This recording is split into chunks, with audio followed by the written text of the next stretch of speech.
All right, 6:17 now on this marvelous Monday. We're going to speak it into existence. Okay, I love it.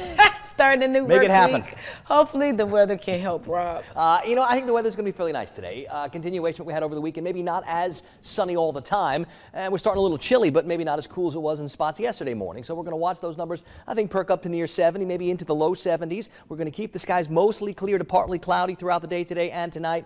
I think at times we will notice some clouds shooting across the area. We'll notice more accumulating tomorrow. Then we'll start to change the wind direction and start looking for our next piece of energy to bring with it some showers or some thunderstorms by Wednesday morning, maybe this time Wednesday morning. So we got a couple of days before we get there to update you on what's coming our way. We're at 37 right now in Thomasville. We're at 39 in Tallahassee. We're at 44 in Valdosta. A little variety to those temperatures. There's that 52 still at Alligator Point, but it's only 37 in Marianna or 39 at Bainbridge. It's only 37 in Live Oak, and it's 42 in Madison and in Monticello. Now, the current speeds and direction of the winds, not much, and they're trying to turn a little bit more towards the east. I think today we will notice a little breeze that turns a little bit more towards the east or even to the southeast tomorrow to bring in some of that warmer and more humid air. I don't expect fog to be an issue for us today.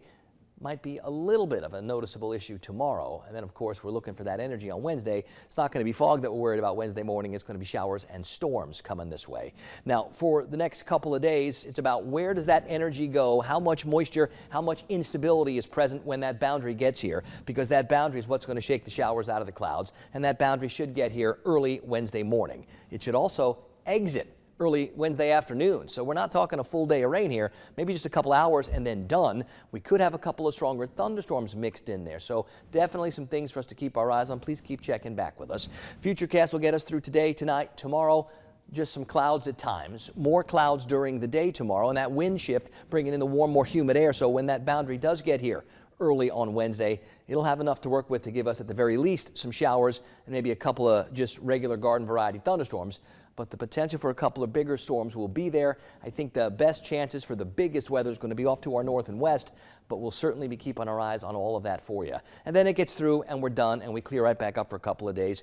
This is going to be the first in, I think, a series of quicker moving systems that brings with it a little change every couple of days for the next week or two, as that's the pattern that I think we're getting into for the early part of March here. On the Gulf today, east and northeast winds 5 to 15, seas 1 to 3 feet. Starting to get a little bit more cloudy, starting to get a little bit breezy. We'll go 30s and 40s this morning. Definitely going to call that chilly out there. You want the big jackets to get started, but go with the layers because this afternoon we've got a pretty good shot to get to 70, even with the partly cloudy skies. Tonight we keep it partly cloudy, and I don't think it's going to be as cool tomorrow morning. A lot of mid-40s to get started as opposed to so many of those mid-30s we've got this morning. And here's that 7-day forecast where the rain chances really crank up Wednesday morning, and they may crank back up on Sunday. Also of note on Sunday, March 9th is the day that we spring forward and we leave standard time and we'll go back to daylight saving time. That starts on Sunday, so before you go to bed Saturday night, make sure you turn those clocks ahead. I'll remind you a bunch during the week, but as far as our setup goes for these next couple of days, we're going to increase the clouds a bit tomorrow and I think a real chance to get wet on Wednesday.